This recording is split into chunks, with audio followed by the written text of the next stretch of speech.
What document is said to be the most famous, reliable, and true in all of mankind? Well, the short answer is the Bible, but this speech is my long answer.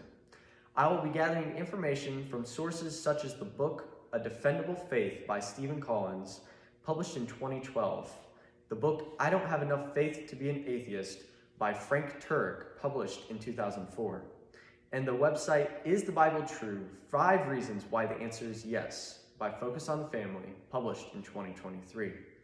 Maybe you'll learn a thing or two about why the Bible is so reliable and hear the call given to you in this speech. You'll hear 5 main points in this speech defending my faith in the most reliable book we have, starting with number 1. The New Testament is historically reliable. If the New Testament is not historically reliable, then the whole Bible is wrong. Messianic prophecies stated the fulfillment of Jesus' death and were found in ancient artifacts that scientists dug up, dating all the way back to these Old Testament prophecies. Now, here's a little comparison. So Homer only had 643 copies dug up and found over all the world. And the New Testament had over 5,700 copies. Mostly were in Greek. The Bible was also written 90 years within 90 years of its last occurrence. Now, another little comparison is other notorious books and writers, like the Odyssey, were dated 500 years after its last occurrence. Caesar's works, 950 years.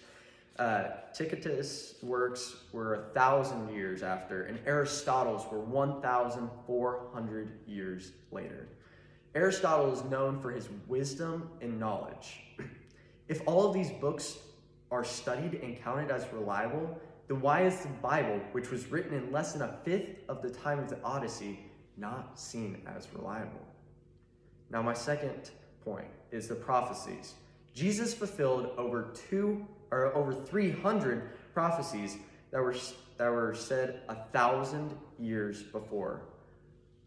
The book of Isaiah, which was written in 740 BC, had over 150 of these prophecies fulfilled alone. People try and predict everything, such as the weather, future technology, or what someone might say, but ultimately you will never know if those prophecies will ever come true. And the fact that Jesus fulfilled every prophecy written about him is something that is seen as impossible. A typical comparison of what is impossible is the evolution theorem. This states that something that is less than 1 in 10 to the 150th power chance of happening has no way to happen at all. Well, the theory contradicts itself with the simple example of the horse. So the odds of a microorganism reaching the evolution of a horse is 1 in 10 to the 3 millionth power chance of happening. This example shows you that what Jesus did is seen as impossible, but he did it. All right, now my 4th point is the resurrection. Over 700 people saw Jesus die on the cross. If all of these witnesses said that they saw him die, that just helps show that he actually did die on the cross. Over 500 people saw his resurrection after 3 days. The fact that all these people experienced this miracle shows its reliability. The miracle of raising from the dead ultimately shows you that Jesus is God. And that's where my 4th point comes in. Jesus is God.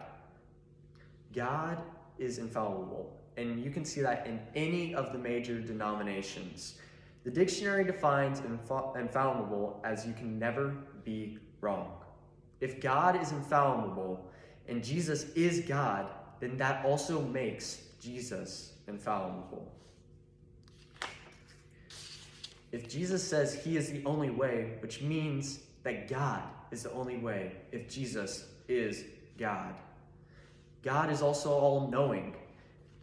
God says that the Old Testament is true, which states that the prophecies that were stated in the Old Testament are also true about Jesus. Alrighty, my fifth point. Christianity in the Bible is true. If all of these pillars are true, then what the Bible says has to be true.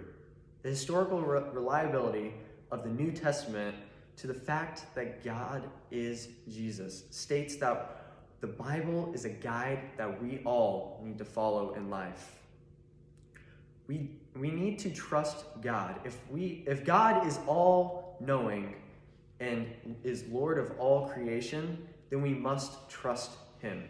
If we trust God, then we must understand that all that he says is for our own good.